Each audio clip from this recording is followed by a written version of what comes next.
للہ رب العالمین والصلاة والسلام علی سید الانبیاء والمرسلین اما بعد فاعوذ باللہ من الشیطان الرجیم بسم اللہ الرحمن الرحیم۔ سورۃ الانبیاء چل رہی تھی اور اس کی تقریباً 61 آیات کی تفسیر ہو گئی تھی، اور جیسے کہ ہم نے کل عرض کیا تھا کہ اس میں ابراہیم علیہ السلام کا واقعہ بیان کیا گیا ہے، اور پورا واقعہ آپ کی خدمت میں تقریباً عرض کیا تھا، اور بات یہاں تک پہنچی تھی آیات کی ترتیب کے اعتبار سے کہ جب حضرت ابراہیم علیہ السلام کی قوم میلے سے لہو و لعب سے فارغ ہوئی تو جیسے کہ ان کا طریقہ کار تھا کہ پہلے وہ عبادت خانوں میں آتے تھے، بتوں کی عبادت کرتے تھے، پھر اپنے گھروں کو واپس جاتے تھے۔ اب جب انہوں نے واپس آ کر دیکھا تو سارے بت ٹوٹے ہوئے تھے اور ایک بڑا بت باقی تھا جس کے کندھے پر ایک ہتھوڑا رکھا ہوا تھا۔ تو وہ نمرود کے پاس گیا اور سارا معاملہ بیان کیا۔ ان میں سے چند نے کہا کہ ہم نے ابراہیم نامی کے لڑکے کو ایک کہتے ہوئے سنا تھا کہ میں ان کے بتوں کے ساتھ برا سلوک کروں گا، تو نمرود نے پھر آپ کو اپنے دربار میں بلوایا تھا۔ یہ بات یہاں چل رہی تھی۔ قالوا، وہ بولے، اَأَنْتَ فَعَلْتَ هَذَا بِآلِهَتِنَا یا ابراہیم، کیا آپ نے ہمارے خداؤں کے ساتھ ایسا کیا ہے اے ابراہیم؟ قال، آپ نے فرمایا، بل فعلہ، بلکہ کیا ہے اسے کبیرہم، ان تمام بتوں میں سے بڑے نے، ھذا، اس والے بڑے نے، فاسألوہم ان کانوا ینطقون، تو ان سے پوچھو اگر یہ بولتے ہوں تو۔ یہ اصل میں معاذ اللہ کوئی جھوٹ نہیں تھا کہ اس نے کیا ہے، ان سے پوچھو۔ یہ دراصل بعض اوقات سامنے والے کو عاجز کرنے کے لیے، اس کی عاجزی کو ظاہر کرنے کے لیے اس قسم کی گفتگو کی جاتی ہے، جس میں جھوٹ یعنی دھوکہ دینا مقصود نہیں ہوتا، بلکہ سامنے والے کو عاجز کرنا مقصود ہوتا ہے۔ جھوٹ کی حرمت کی علت یہی ہے، جھوٹ کو حرام قرار دینے کا شریعت کی طرف سے سبب یہ ہے کہ انسان اس کے ذریعے کسی کو دھوکے میں مبتلا کرنا چاہتا ہے، کسی کے ساتھ فراڈ کرنا چاہتا ہے، اور جب اس قسم کا معاملہ ہو کہ یہاں پہ کوئی دھوکہ دینا مقصود نہیں تھا بلکہ سامنے والے کے زبان سے حق کا اقرار کروانا اور ان کی بتوں کی اور خود ان پوجنے والوں کی عاجزی اور انکساری کا بیان کروانا مقصود تھا، تو اس میں پھر کوئی حرج نہیں تھا۔ قال بل فعلہ کبیرہم ھذا، آپ نے فرمایا بلکہ یہ تمام معاملہ ان بتوں میں سے اس بڑے نے کیا ہے، فاسألوہم ان کانوا ینطقون، تو پس تم ان سے سوال کرو اگر یہ بولتے ہیں تو۔ فرجعوا الی انفسہم، تو تمام جو نمرود اور اس کے درباری تھے وہ اپنے نفسوں کی طرف پلٹ گئے۔ نفسوں کی طرف پلٹنے کا مطلب یہ ہے کہ ان کے اچانک دل میں حق بات آ گئی، انہیں ایک دم خیال آیا کہ واقعی بات تو بالکل ٹھیک کہہ رہے ہیں بھئی، اگر ہم ان بتوں کی عبادت کرتے ہیں اور ہم یہ سمجھتے ہیں کہ یہ بت ہمیں کچھ دیتے ہیں، کچھ نفع پہنچاتے ہیں، ہماری باتوں کو سن رہے ہیں، اس کا شعور رکھتے ہیں، تو پھر اس بڑے سے کیوں نہ پوچھا جائے۔ اس بڑے نے ہتھوڑا اٹھایا ہوا ہے، اور پھر ان کو ایک دم معاً یہ حق بات ذہن میں آئی کہ یقیناً یہ بت تو سنتے ہی نہیں ہیں، جب سنتے نہیں ہیں تو پھر ہم کیوں ان کی حاجت روائی کے لیے ان سے کلام کرتے ہیں یا ان سے درخواستیں کرتے ہیں۔ تو ان کے دلوں کے اندر یعنی اپنے دلوں کی طرف پلٹ گئے، یعنی ضمیر کی آواز کی طرف وہ متوجہ ہوئے اور انہیں حق بات محسوس ہوئی۔ فقالوا، تو وہ بولے،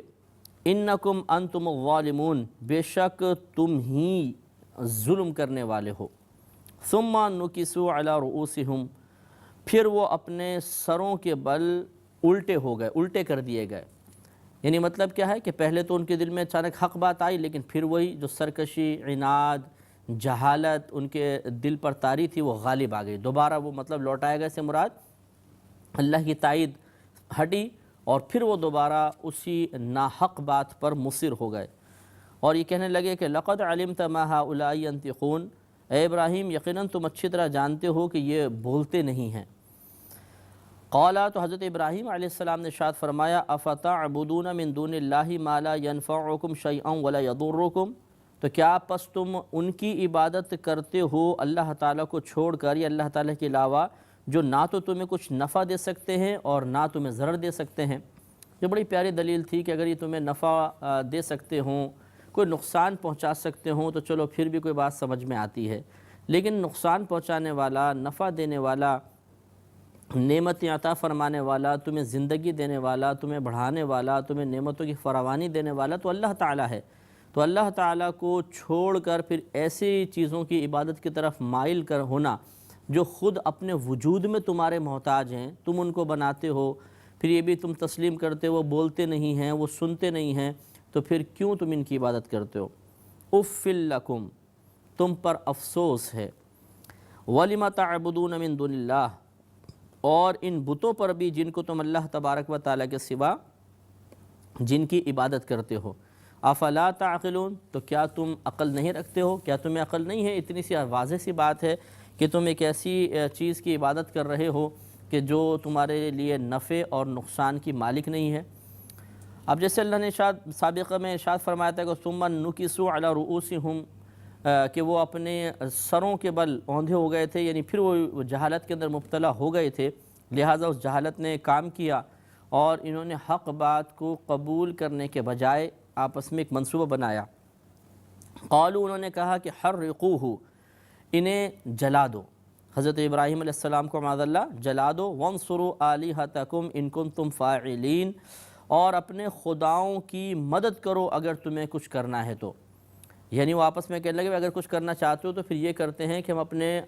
خداؤں کی مدد کرتے ہیں اور ابراہیم علیہ السلام کو معاذ اللہ جلا دیتے ہیں۔ اب اس سے بھی ان کو سوچنا چاہیے تھا کہ جب خود آپ کے بنائے ہوئے خدا اپنے بقا کے سلسلے میں آپ کی مدد کے محتاج ہیں تو وہ آپ کو کیا مدد دیں گے، کیا نفع دیں گے، کیا ضرر پہنچائیں گے؟ بہرحال اب یہ بیچ کی عبارات محذوف ہیں، واقعہ نہیں لکھا قرآن پاک میں درج نہیں ہے، یہ مفسرین نے بیان کیا، جس سے کہ میں نے پہلے بھی آپ کو عرض کیا تھا کہ پھر ایک آگ جلائی گئی اور اسے بہت زیادہ جلاتے رہے مسلسل لکڑیاں وغیرہ ڈال کر، اور پھر ایک منجنیق میں، یعنی وہ جو مشین پتھر پھینکتی تھی بڑے بڑے، اس میں آپ کو حضرت ابراہیم علیہ السلام کو رکھ کر اس آگ میں پھینک دیا گیا۔ جب ابراہیم علیہ السلام اس آگ کے پاس پہنچے تو آپ نے فرمایا قلنا، یعنی آپ وہاں پہنچے تو پھر اللہ تبارک و تعالیٰ نے آگ سے فرمایا قلنا، ہم نے کہا یا نارو، اے آگ، کونی برداً و سلاماً علی ابراہیم، تو ہو جا ٹھنڈی اور سلامتی ابراہیم پر، یعنی بالکل ٹھنڈی ہو جا۔ تو یہ مفسرین فرماتے ہیں کہ ابراہیم علیہ السلام اس میں گئے، وہ آگ جل رہی تھی، اس کے اندر روشنی بھی بالکل نظر آ رہی تھی، جس سے وہ یلو کلر ہوتا ہے یا ریڈ یا بلو کلر اس کا ہوتا ہے، وہ سب نظر آ رہا تھا، لیکن گرمی ختم ہو گئی تھی، بالکل آرام سے ابراہیم علیہ السلام اس میں موجود تھے لیکن جل نہیں رہے تھے۔ وَأَرَادُوا بِهِ كَيْدًا، اور انہوں نے ابراہیم علیہ السلام کے ساتھ برائی کا ارادہ کیا، فَجَعَلْنَاهُمُ الْأَخْسَرِينَ، تو ہم نے انہیں سب سے بڑھ کر خسارہ اٹھانے والا بنا دیا۔ چنانچہ روایت میں آتا ہے کہ اس کے بعد ابراہیم علیہ السلام تو باہر تشریف لے آئے اور اللہ تبارک و تعالیٰ نے ان پر خون شام مچھروں کو مسلط کر دیا۔ یہ اتنے خطرناک مچھر تھے کہ بیٹھ کے خون تو چوستے تھے، گوشت بھی اکھاڑ دیتے تھے، اور اس طرح ان سب کو وہ مچھر کھا گئے، اور نمرود کی ناک میں ایک مچھر چڑھ گیا جو اس کے دماغ میں پہنچ گیا تھا، وہ اندر بیٹھ کے کھاتا تھا دماغ، تو یہ کہتا تھا کہ میرے سر پہ جوتے مارو۔ جب وہ جوتے لوگ مارتے تھے تو اس کو سکون ملتا تھا، اور جہاں جوتے چھوڑتے تھے تو پھر اس کے وہی مصیبت ہوتی تھی، اور اسی طرح اس مچھر کی وجہ سے یہ ہلاک ہو گیا۔ وَنَجَّيْنَاهُ، اور ہم نے اسے یعنی ابراہیم علیہ السلام کو نجات دی، وَلُوطًا، اور لوط علیہ السلام کو بھی،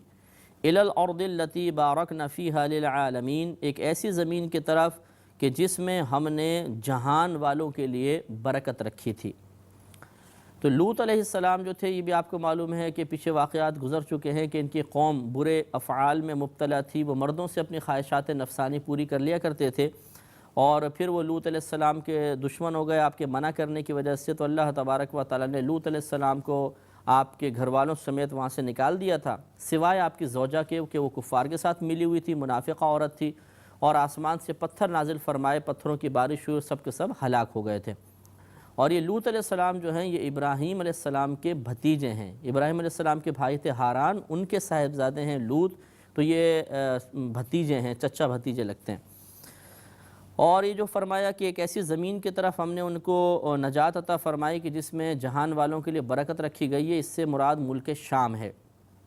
شام کی زمین بڑی متبرک زمین ہے، اس میں کثرت کے ساتھ انبیاء علیہ السلام تشریف لائے، ویسے بھی نعمتوں کی فراوانی بہت ہے، نہریں ہیں، پانی، سرسبز زمین ہے، اور مطلب برکتیں اللہ نے رکھی ہیں، اور آپ کو بڑے بڑے اولیاء کرام اس دور میں بھی ملک شام کے اندر ملیں گے، اس لیے ملک شام کی زیارت کرنا یہ بہت ہی بہتر ہے، یا اور اس میں تھوڑا وقت گزارنا بہت ہی باعث برکت ہے، اس لیے کہ وہاں کثرت کے ساتھ انبیاء علیہ السلام تشریف فرما ہوئے اور یقیناً انبیاء علیہ السلام کی برکات اس ملک میں موجود ہیں۔ وَوَهَبْنَا لَهُ إِسْحَاقَ، اور ہم نے ابراہیم علیہ السلام کو اسحاق عطا فرمایا، یعنی آپ کے صاحبزادے ہوئے۔ ابراہیم علیہ السلام نے اللہ کی بارگاہ میں دعا کی تو اسحاق علیہ السلام آپ کے ہوئے تھے، بیٹے پیدا ہوئے تھے۔ وَيَعْقُوبَ نَافِلَةً، اور ہم نے یعقوب عطا فرمایا جو پوتا تھا، نافلتاً پوتے کے اعتبار سے، یعنی اسحاق علیہ السلام کے صاحبزادے پھر یعقوب تھے، اللہ نے عطا فرمایا۔ وَكُلًّا جَعَلْنَا صَالِحِينَ، اور ہم نے ان سب کو اپنے قرب خاص، یعنی ہم نے ان سب کو صالحین بنایا، نیک بنایا، تو یہاں مراد ہے کہ خاص اپنا قرب عطا فرمایا۔ وَجَعَلْنَاهُمْ أَئِمَّةً يَهْدُونَ بِأَمْرِنَا، اور ہم نے انہیں امام کیا کہ یہدونا ہدایت دیتے ہیں وہ بِأَمْرِنَا ہمارے حکم کے ساتھ، یعنی ہم نے ان سب کو قوموں کا امام بنا دیا، رہنما بنا دیا، اور یہ ہمارے حکم سے لوگوں کو ہدایت کی طرف بلاتے ہیں۔ وَأَوْحَيْنَا إِلَيْهِمْ، اور ہم نے ان کی طرف وحی فرمائی، فعل الخیرات، اچھے کام کرنے کی، وَإِقَامَ الصَّلَاةِ، اور نماز قائم کرنے کی، وَإِيتَاءِ الزَّكَاةِ، اور زکوٰۃ ادا کرنے کی۔ تو یہ وحی فرمائی نماز کی، زکوٰۃ کی۔ اب اگر غور کریں تو یہ ہے کہ وَأَوْحَيْنَا إِلَيْهِمْ فِعْلَ الْخَيْرَاتِ، ہم نے ان کی طرف اچھے کام کی وحی فرمائی۔ تو اچھے کاموں میں نماز بھی ہے، زکوٰۃ بھی ہے، لیکن اس کے باوجود اللہ نے پھر نماز اور زکوٰۃ کا ذکر علیحدہ فرمایا۔ اس کی وجہ یہ ہے کہ ایک تو ہوتا ہے کہ اجمالی طور پہ ہم کسی چیز کا ذکر کر دیتے ہیں، اجتماعی طور پہ ذکر کر دیتے ہیں، اس میں کسی عمل کی یا کسی چیز کی خصوصیت ظاہر نہیں ہوتی، لیکن جب ہم کسی کو انفرادی طور پہ ذکر کرتے ہیں تو اس سے واضح ہوتا ہے کہ اس چیز کی اہمیت ہے، تبھی اسے علیحدہ ذکر کے ساتھ خاص کیا گیا ہے۔ تو بہت ہم نے ان کو نیک کاموں کی، نیک اعمال کی وحی فرمائی، اس میں نماز وغیرہ سب ہے۔ اب اس میں کسی ایک عمل کے بارے میں نہیں پتہ چل رہا کہ کون سا عمل افضل ہے، اعلیٰ ہے، اللہ کی بارگاہ میں زیادہ مقبول بنانے والا ہے، لیکن جب آگے فرمائے اقام الصلاۃ، کہ اقام الصلاۃ کی یعنی اقامت الصلاۃ اور ایتاء الزکوٰۃ، ان کا ہم نے حکم دیا، تو معلوم یہ ہوا کہ نیک اعمال تو بہت سارے ہیں، لیکن ان میں زکوٰۃ اور نماز کو بہت ہی زیادہ اہمیت حاصل ہے، اور یقینی سی بات ہے کہ اللہ تعالیٰ کے پھر پسندیدہ افعال ہوں گے۔ وَكَانُوا لَنَا عَابِدِينَ، اور وہ ہماری بندگی کرتے تھے، ہماری اطاعت کرتے تھے۔ وَلُوطًا، اور ہم نے لوط کو نجات دی، لوط کو بھی ہم نے یہ آگے مفعول ہے، آگے اس کا فعل آ رہا ہے کہ وَآتَيْنَاهُ حُكْمًا، اور لوط کو ہم نے عطا کیا حکومت، وعلمًا، اور علم، وَنَجَّيْنَاهُ مِنَ الْقَرْيَةِ الَّتِي كَانَتْ تَعْمَلُ الْخَبَائِثَ، اور ہم نے اسے نجات دی ایک ایسی بستی سے کہ جو برے اعمال کرتی تھی، گندے اعمال کرتی تھی، خبائث برے اعمال کرتی تھی۔ انہم کانوا قوم سوء فاسقین، بے شک وہ برے لوگ تھے، فاسق تھے، یعنی وہ مرد سے خواہش پوری کر لیا کرتا تھا، جبکہ اللہ تبارک و تعالی نے یہ توازن قائم کیا ہے کہ مرد اور عورت کو پیدا کیا، عورت کے لیے مرد کو باعث سکون بنایا اور مرد کے لیے عورت کو باعث سکون بنایا، اور ان دونوں کو قریب ہونے کے لیے ایک شرعی طریقہ اور ذریعہ دے دیا، نکاح کا ذریعہ۔ اس کے علاوہ پھر یہ حرام، اور پھر مطلب اس کو چھوڑ کر جو اللہ تبارک و تعالیٰ نے ایک طریقہ اختیار کیا ہو، اگر عورت کے ساتھ یا مرد کے ساتھ اپنی خواہشات نفسانی کو پوری کرے، تو دونوں صورتوں میں یہ اللہ تعالیٰ کے نزدیک انتہائی غضبناک فعل ہے، یعنی غضب نازل ہونے کا باعث بنتا ہے، ذریعہ اور سبب بنتا ہے، اور اللہ تعالیٰ نے قوم لوط کو اسی وجہ سے ہلاک و برباد فرمایا، اور ان کی مذمت کرتے ہوئے ارشاد فرمایا کہ بے شک وہ برے لوگ تھے اور بے حکم تھے۔ اس سے ایک مسئلہ یہ بھی معلوم ہو گیا کہ کسی کی پیٹھ پیچھے برائی کرنا یہ ہمیشہ غیبت نہیں ہوتا۔ نبی کریم صلی اللہ علیہ وسلم نے ارشاد فرمایا کہ جس نے حیا کا پردہ اپنے چہرے سے ہٹا دیا اس کی غیبت نہیں۔ لہذا شرعی اصول یہ ہے کہ اگر کوئی اعلانیہ طور پر گناہ کر رہا ہو، سب کے سامنے گناہ کرتا ہے، تو گویا کہ اس نے حیا کا پردہ چہرے سے ہٹا دیا، اب اس کی غیبت نہیں ہے۔ آپ اگر پیٹھ پیچھے کہہ دیتے ہیں وہ فلاں ایسا کام کرتا ہے، ایسا کام کرتا ہے، تو اس میں شرعاً کوئی حرج نہیں کہ اس نے خود اپنے آپ کو غیبت کے لیے پیش کر دیا، اور یہ غیبت نہیں ہے، یہ ایک سامنے دیکھی ہوئی ایسی چیز کو بیان کر دینا ہے کہ جس چیز کو چھپانے کے لیے خود وہ شخص تیار نہیں ہے، تو شریعت نے اس کو قابل مذمت نہیں ٹھہرایا، اور جا بجا قرآن میں اس کی مثالیں ہیں، جیسے یہاں پر بھی ایک مثال موجود ہے۔ آگے فرمایا وَأَدْخَلْنَاهُ فِي رَحْمَتِنَا، اور ہم نے اسے یعنی لوط کو اپنی رحمت میں داخل کیا۔ انہ من الصالحین، بے شک وہ صالحین میں سے تھا۔ صالح معنی نیک لوگوں میں سے تھا، یعنی ایسے نیک لوگوں میں سے جو بہت ہمارے قریبی تھے، قرب خاص جن کو حاصل تھا۔ وَنُوحًا، اور نوح کو بھی ہم نے حکمت وغیرہ عطا فرمائی، اذ نادا من قبل فاستجبنا لہ، جب اس نے اس سے پہلے ہمیں پکارا، یعنی لوط سے پہلے ہمیں پکارا، فاستجبنا لہ، تو ہم نے اس کی دعا کو قبول فرما لیا۔ فنجیناہ واہلہ من الکرب العظیم، اور پس ہم نے اسے بھی اور اس کے گھر والوں کو ایک بڑی سختی سے نجات عطا فرما دی، کرب عظیم سے نجات عطا فرمائی۔ وَنَصَرْنَاهُ مِنَ الْقَوْمِ الَّذِينَ كَذَّبُوا بِآيَاتِنَا، وَنَصَرْنَاهُ، اور ہم نے ان لوگوں پر اس کو مدد دی، الَّذِينَ كَذَّبُوا بِآيَاتِنَا، جنہوں نے ہماری آیتوں کو جھٹلا دیا تھا۔ یعنی نوح علیہ السلام نے جب اپنی قوم میں تبلیغ فرمائی تو تقریباً 950 سال تو آپ نے تبلیغ فرمائی ہے، تبلیغ کی عمر ہے 950 سال، اور ان لوگوں نے بہت زیادہ آپ کی تکذیب کی، آپ کو اذیتیں دیں، تکلیفیں دیں، آپ کو طرح طرح تنگ کیا۔ اس کو اللہ نے بیان فرمایا، وَنَصَرْنَاهُ مِنَ الْقَوْمِ الَّذِينَ كَذَّبُوا بِآيَاتِنَا، اور ہم نے نوح کی مدد کی ایسی قوم کے مقابلے میں جنہوں نے ہماری آیات کو جھٹلایا تھا۔ إِنَّهُمْ كَانُوا قَوْمَ سَوْءٍ، بے شک وہ ایک بری قوم تھی، برے لوگ تھے۔ فَأَغْرَقْنَاهُمْ أَجْمَعِينَ، تو ہم نے ان سب کو ڈبو دیا۔ طوفان نوح آیا، نوح علیہ السلام اللہ کے حکم سے ایک کشتی میں سوار ہوئے، تمام اپنے جو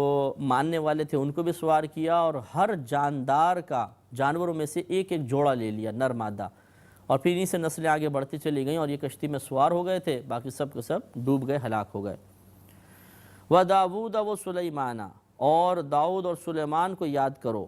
اِذْ يَحْكُمَانِ فِي الْحَرْثِ، کہ جب وہ ایک کھیتی کے جھگڑے کے بارے میں فیصلہ کر رہے تھے۔ اِذْ نَفَشَتْ فِيهِ غَنَمُ الْقَوْمِ، جب رات کو اس میں کچھ لوگوں کی بکریاں چھٹ گئی تھیں۔ مسئلہ یہ ہوا کہ داؤد علیہ السلام کے پاس ایک مسئلہ لایا گیا کہ ایک آدمی نے کہا جی میرا کھیت تھا اور ان لوگوں کی بکریاں جو تھیں رات میں میرے کھیت میں آئیں اور میرے کھیت کو چر گئیں، بہت نقصان ہوا۔ اب جب نقصان کا تخمینہ لگایا گیا تو جتنی بکریوں کی قیمت تھی اتنا ہی تقریباً کھیتی کا نقصان ہوا تھا۔ تو داؤد علیہ السلام نے فیصلہ فرمایا کہ یہ بکریاں اس کھیت والے کو دے دی جائیں تاکہ نقصان پورا ہو جائے۔ سلیمان علیہ السلام اس وقت تقریباً 12 سال کے بچے تھے، لیکن اللہ نے بڑی حکمت عطا فرمائی تھی۔ انہوں نے عرض کیا کہ میں یہ چاہتا ہوں کہ میں اس کا فیصلہ کروں، تو داؤد علیہ السلام نے فرمایا کہ پھر تو تم پہ لازم ہے، تم بیان کرو۔ انہوں نے کہا کہ مجھے یہ فیصلہ بہتر محسوس ہوتا ہے کہ یہ بکریاں کھیت والے کو دے دی جائیں